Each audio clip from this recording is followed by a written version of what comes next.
Hello everyone, I'm Kalen North, and today we're going to be doing a basic strategy video for the spirit Keeper of the Forbidden Wilds.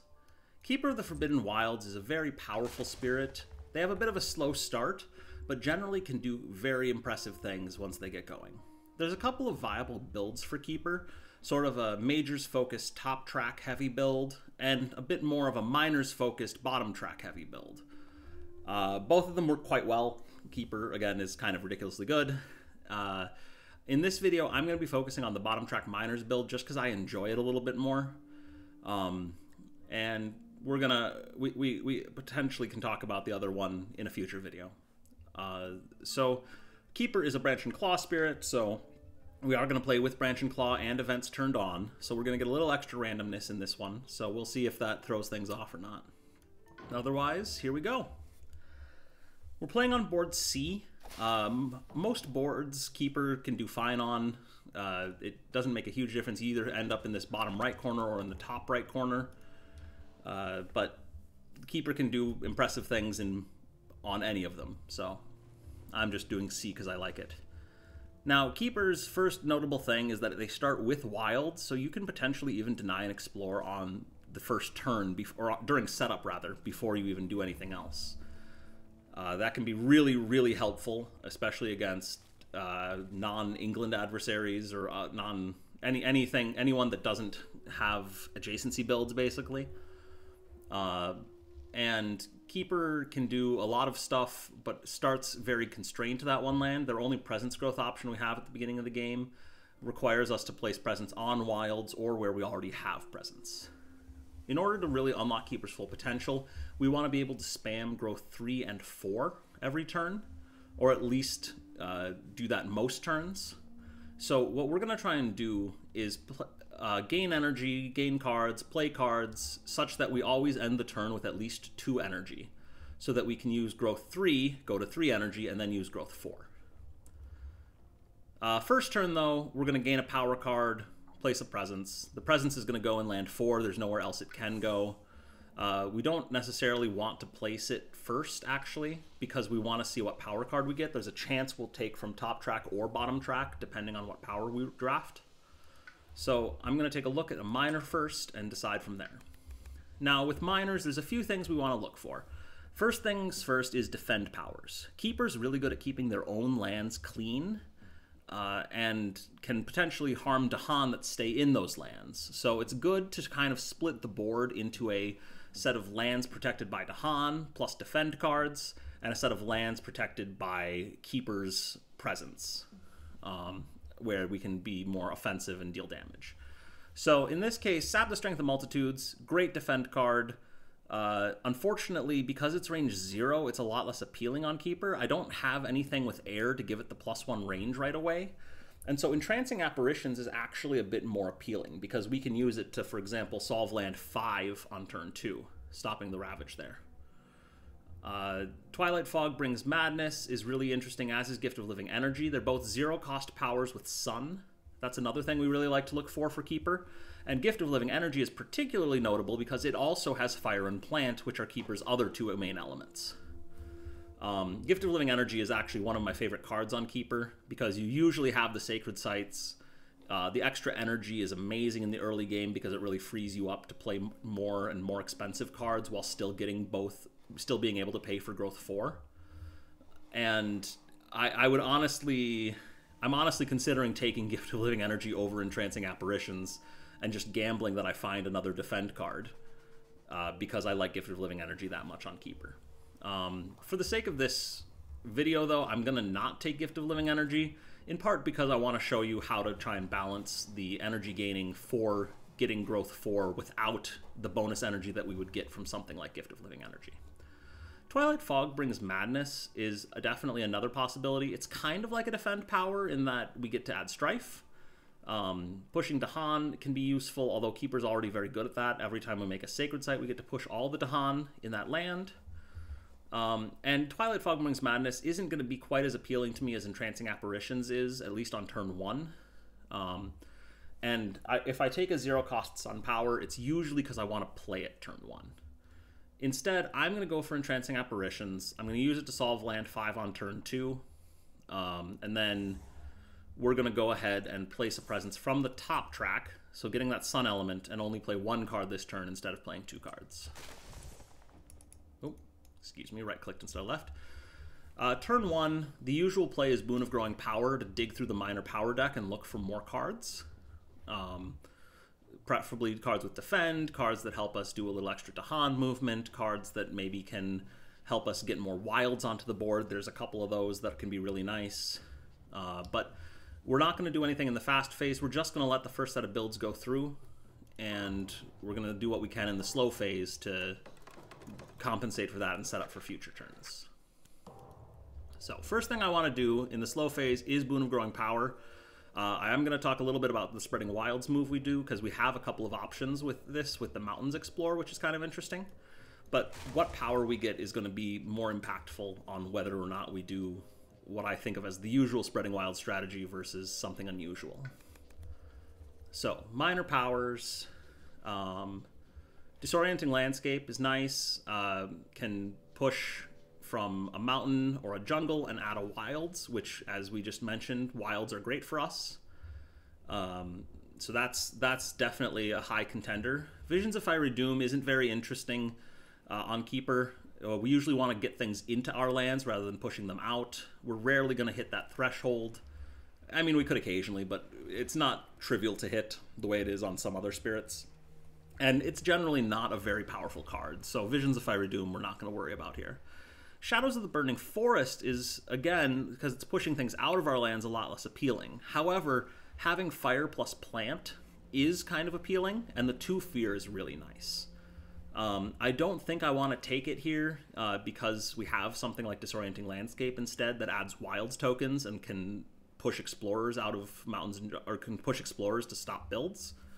But Shadows of the Burning Forest is definitely something I'd consider. It's not a very high pick, and it's almost certainly lower than Inflame the Fires of Life as far as fire plus plant powers go.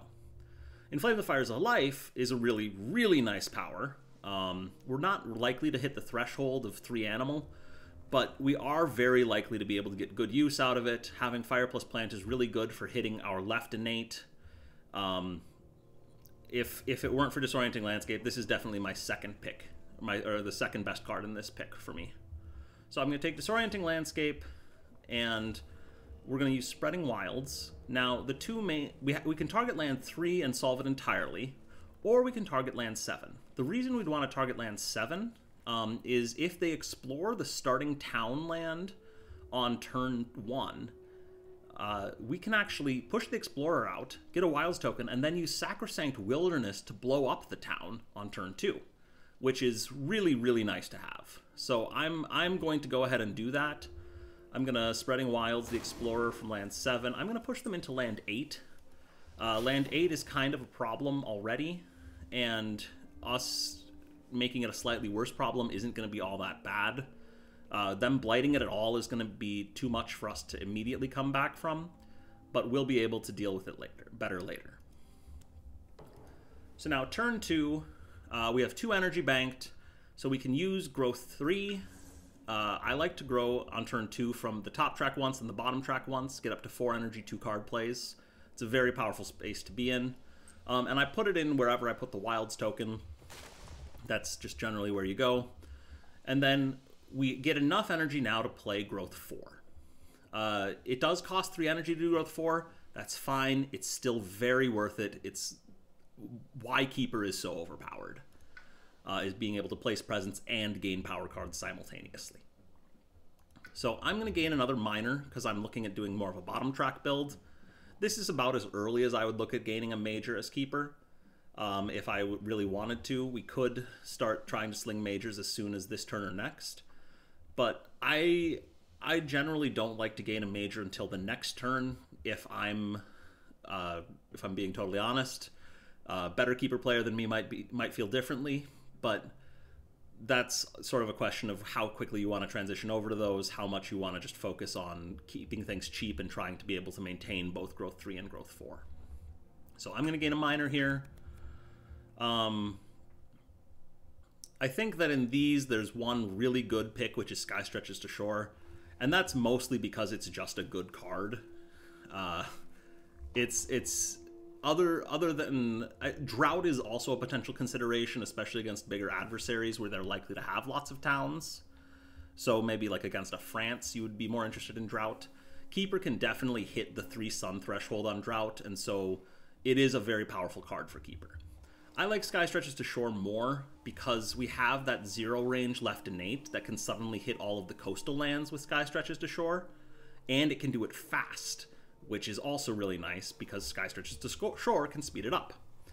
Gnawing Rootbiters, very situational card. Mostly I like it against things like the England adversary. Doesn't have good elements for us, not really worth considering as Keeper. Drought, mentioned a little bit. We can probably hit the threshold if we're playing against a high difficulty adversary. Being able to blow up a ton of buildings at once is so good that it might be worth it. And then Delusions of Danger is okay. It has sun, it has air. It can be nice for Keeper, but I just don't value it as highly as Drought or Sky Stretches to Shore. I don't think it's as good of a card. Excuse me. So I'm going to take Sky Stretches to Shore, again, because it's a little bit OP. But then the more important thing here with this growth is we get to place a presence in a land without blight. So we can grow up to 3 away, so we can cover a huge swath of the board with this. I am inclined, because we already have a defend card, to not go into something like land 3 and let land 3 be a Dahan land. And so instead, I probably want to grow into lands 1 or 6 to set up for secondary presences next turn with growth 3, as well as pushing a Dahan out of one of those lands into the other most likely. Try and help prevent cultural assimilation, get another land with 2 Dahan to help set up better defends, that kind of thing. As far as that goes, I think right now our biggest problem area is likely to be this land 8 over here, followed by land 2. So I kind of want to go into land 6 rather than land 1, because that way if our only real solution to land 8 is to hit it with Towering Wrath, we'll at least have a couple of sacred sites or places we can build sacred sites to work from. Again, going for the 4-2 here, 4 energy, 2 card plays, and I'm going to play Sacrosanct Wilderness to solve land 7, and then I'm going to play Entrancing Apparitions to solve land 5. Now, the downside to doing this is we are going down to 1 energy, which means next turn we're not going to be able to pay for growth 4, which is probably fine. The reason being, I already have a defend power, and I'm going to reclaim anyway just to get Entrancing Apparitions back to solve land 3. So we're gonna take growths 1 and 3 next turn most likely, rather than taking growths 3 and 4. And so going a little bit lower on cash is fine for now. We'll make up for it later. So Entrancing Apparitions land 5 to solve that, barring any kind of bad event luck. Sacrosanct Wilderness to hit the town for 2 damage in land 7 and clear that, preventing the city. And we get Rising Interest in the Island. So that is actually that's a complicated one for us here, because we only had defend 2, and so if we do weave lies in the minds of their observers, we are going to blight and cascade from land 5 as well as lose a Dahan, which is really, really not ideal. But fortunately, if we ignore their curiosity, we can put the town into one of our lands, so land 6 or land 4, and we can hit it with our innate pretty soon here. I'm more inclined to put it in land 6, just because we have the Wilds token in land 4, and so if they do explore jungles next, then we'll be a little bit more fortunate to stop the explore entirely, whereas if we put a town there and they explore it, then there's still a town to build a city with. So that's where I'm going to ignore curiosity, put the town in land 6, and worry about taking that out with our innate slightly later on. Beasts of the Jungle gets us a beast in land 1. We could double up in land 4. I'd rather spread the beasts out, again, because we have the Wilds token in land 4 especially. And I really like having beasts on the coast in case I do go majors at some point and get something like a Sea Monsters or something like that. Traps and Snares, we get a Wilds in a land with Dahan, which is really cool. We could double up on jungles, so if jungles come up next, we're really, really good. But we already do have that beast in land 1, and so I'm less enthused about that. I kind of want to put the wilds token in land 5, because that way, if they do explore wetlands next, because we did have to go, we lost a stage 1 card, so now we've got stage 2, we could get wetlands again. If they do go back into there, it'd be kind of nice to prevent that. Plus, putting a wilds token onto a blight means we still can grow into that land with growth 3, which is sort of a nice way to work around our blight restrictions. So I'm going to go for land 5. We get a Ravage. We take a blight. Invaders build in the mountains and explore the wetlands, so that's great. This is less great, but we'll deal with that as soon as we can. Spreading wilds, we get to put down another wilds token. We can do it pretty much anywhere on the board. I think we have adjacency to every land, but we also have +1 range from that air element on Entrancing Apparition, so that's kind of nice. We could do something to try and solve land 3 the way we did land 7, instead of defending it, and just instead reclaim Sacrosanct Wilderness and use that again. But that's a bit more of an expensive play, although it does give us better elements. So I think that I just want to put the wilds token in land, probably in land 1 or 2. 1, because it's empty, which is nice, and 2, because then we have a way to get in there and start hammering that city at some point. So I think we're going to be best served by going for land 1, just because we can grow into land 2 still with our growth 4 if we need to, and we're likely to be able to take growth 4 quite a bit in the near future. Because this turn we're not going to be paying for it, and so we should have a fair amount of energy banked. So we're going to reclaim cards. I'm going to place a presence.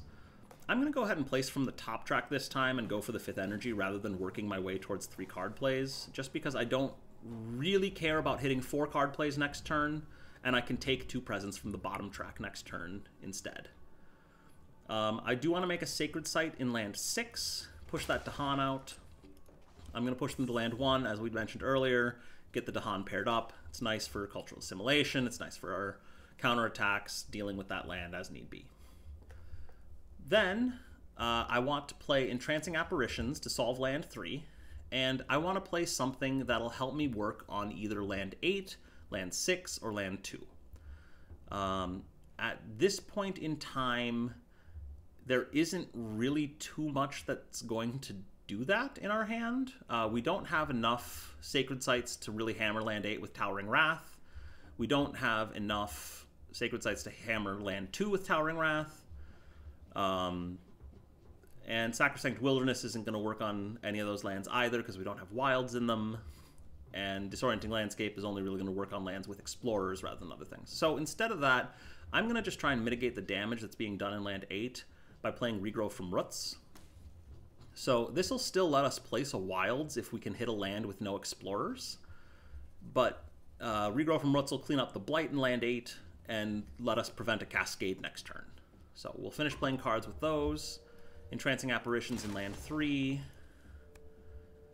Sacred Sites under threat. All right, this is really good for us, actually. We will guard ourselves for well or ill. We have so much energy, and we can just discard Towering Wrath for 2 more. If we had multiple Sacred Sites with Invaders, I might even consider forgetting Towering Wrath. It can be a really nice damaging power, but it's still outclassed by a lot of majors. So I'm going to guard myself. I'm going to discard Towering Wrath for 2 energy, and then I'm going to pay 1 energy in order to deal 2 damage in land 6. So we will deal 2 damage there, and that'll be great. Beast's Prowl. So our beast tokens are going to move. I'm going to move them both into land 2, just to concentrate them a little bit. And then we get a Ravage in the Mountains, clear that out nicely. They build in the wetlands, which is not great, but we can regrow from Roots and take care of it that way. Now, Spreading Wilds can't push an Explorer this turn, as we mentioned earlier, because we only have 1 Sun. We didn't play anything with Sun. But it can place a Wilds, and really the only good target for that is land 3. We could double up in one of our other lands that has a Wilds already, but we can't hit land 5 because of the Blight, and land 6, 2, and 8 all have Explorers that we can't push out. So we'll Spreading Wilds in land 3. and move on to the next turn. Now this turn, we have 5 energy to start with. We're going to be able to do growth 3 and 4. It's going to be great. I'm actually going to... I know I said I didn't want to necessarily do a majors build here, but this is one of those moments where I really want to just take a major and see if I can get something to solve land 8 or do something big to deal with land 8. So I'm going to go ahead and gain a major, and this is part of Keeper's strength, is the flexibility to just change strats on a dime like that. And we get Strangling Firevine, which is one of the best majors in the game on Keeper. We'll talk about that in a minute. Unrelenting Growth, also incredibly good on Keeper. Has all of our elements, gives us lots of presence acceleration, adds wilds. We're likely to be able to hit the threshold. This card is just nuts if we get it early on Keeper. We're not going to need it this game. We'll probably take Strangling Firevine instead. But Unrelenting Growth, in a high-level game, if you get it early on Keeper, will just win you the game outright from the amount of acceleration it gives you. Because if you threshold that, it's 2 presence, 2 wilds, remove a blight, gain a power card. That's just huge. Fire and Flood, very expensive. Could be playable as Keeper. We can afford to play ridiculously overpriced majors. But it's not really that appealing right now. We could try and do something with Fire and Flood and Sky Stretches to Shore, doing it fast to clear out a bunch of stuff in land 2 and land 8. But I just don't think it's going to work quite as well as some of these. It's certainly not going to work as well as Strangling Firevine is. Volcanic Eruption, interesting power, costs way too much. We could use it. We don't really want to. Isn't really in our elements, and has some interesting targeting restrictions. Plus it adds Blight, which we don't really like, but it is a good hammer. We could use it to take out land 8 if we were playing against an adversary where the 20 damage was actually relevant. But as it is, Strangling Firevine, really good. Destroys all explorers, adds a wilds, adds another wilds, deals at least 2 damage, but usually far more than that because we probably have wilds on the board already. The threshold of 2 fire and 3 plant is really easy for us to hit usually. We're not going to be able to do it this time, but we don't need to because we're just going to be able to annihilate a huge chunk of land 8 even without that. We're already in the sands in land 6. We've got a spare wilds token in land 7. This is just going to be a powerhouse card for us. So I'm going to take Strangling Firevine. I'm going to forget Towering Wrath, which admittedly is one of the only ways we have to threshold Strangling Firevine right now. But I do want to just focus on doing this, probably with Sky Stretches to Shore, to do it fast, and then see if we can get a fear card that'll help deal with what's left in land 8. And then we haven't even gotten to it yet, but we get to add a presence still. So I'm going to go ahead and place from the bottom track this turn. I want to get up to 3 card plays. And I'm going to place in land 2, where we have other invaders and things like that. Because of the fire on Strangling Firevine, we're almost certainly going to get our left innate. And so we're going to be able to do some damage there, take out the Explorer, maybe take out the city if we can get something else to go for us, either on an event or a fear card. And then I'm going to place a second presence, and I'm going to place from the bottom track, and I'm going to make a Sacred Site in land 2. Again, I just really like getting those Sacred Sites down with Keeper anywhere that I might consider doing something big. We don't really need to worry about it as much because we did just forget Towering Wrath, but it's still nice to be able to have that Sacred Site for targeting other powers. So we'll go for Strangling Firevine. I do want to do Sky Stretches to Shore. And then we need to play something with plant, but all of our stuff has plant, so we can play whatever we want. Disorienting Landscape is probably the most interesting. We could either push the Explorer from land 6 into land 8 to destroy with Strangling Firevine, or we could add another Wilds token potentially to land 7 and use that in order to deal another damage in land 8. We don't actually need that 1 extra damage, and we'd want 2 extra damage if we were going to do that. So that's probably not going to be the best idea, so we'd probably just use it to push the Explorer if we did. Slightly more interesting, however, is Sacrosanct Wilderness, because we're going to Sky Stretches to Shore Strangling Firevine. That's going to get us a Wilds token in land 8. That's going to mean Sacrosanct Wilderness can snipe the town. So we're going to play Sacrosanct Wilderness. Finish playing cards, and then Sky Stretches to Shore, Strangling Firevine in land 8, deal 3 damage to the city, Sacrosanct Wilderness, deal 2 damage to the town, and suddenly that huge problem land is solved. Alright, Invader Surge Inland isn't going to do anything. There's no towns on the coast. Grim Toll is going to do something. It's going to deal 2 damage to that city so that we can actually destroy that city with Punish Those Who Trespass this turn. So that's really nice. Canny Defense isn't going to do anything. There are no lands ravaging this turn. So we're good to go on that. And Tread Carefully. Fear card doesn't do anything. Would stop a Ravage potentially, but there are none. Invaders Build in the Sands. Explore in the Mountains. We lose 2 Wilds tokens, but hey, the mountains are now solved, so that's great. Punish Those Who Trespass. I'm going to finish off that city in land 2. And then Spreading Wilds. I want to go ahead and put another Wilds token somewhere and possibly push an Explorer if we target land 6. But I don't think there's anywhere we really want to push that Explorer, because we want to just take this land out probably in the fast phase with either Strangling Firevine or Sky Stretches to Shore plus Punish Those Who Trespass. So we'll solve it that way. I'm just going to go ahead and throw the Wilds down in land 3. Just keep a bunch of tokens out on the coast.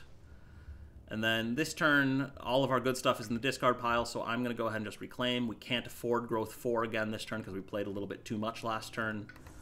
And then Growth 3, I'm going to go, we can either get an extra plant, which may help, or we can get a 4th card play, which will almost certainly help. So I'm going to get the 4th card play. I'll put a Presence into land 1. We could go for a Sacred Site in land 7, but we've got pretty good Sacred Site coverage so far. And this way, if the game were going to last any longer, we could probably push the Dahan from land 1 into land 6 or something like that. But as it is, we can just use the same combo we did last turn. Sky Stretches to Shore and Strangling Firevine. And then we'll just play Disorienting Landscape and Sacrosanct Wilderness to make the combo even funnier. So we can Disorienting Landscape in land 7 for a Wilds. Sky Stretches to Shore ourselves. Sacrosanct Wilderness, instead of doing 2 damage, just for the fun of it, we'll do a Wilds. And then we Strangling Firevine, deal all of the damage, and win the game. So, that's Keeper. Very powerful spirit, can easily leverage a good major like that into a win.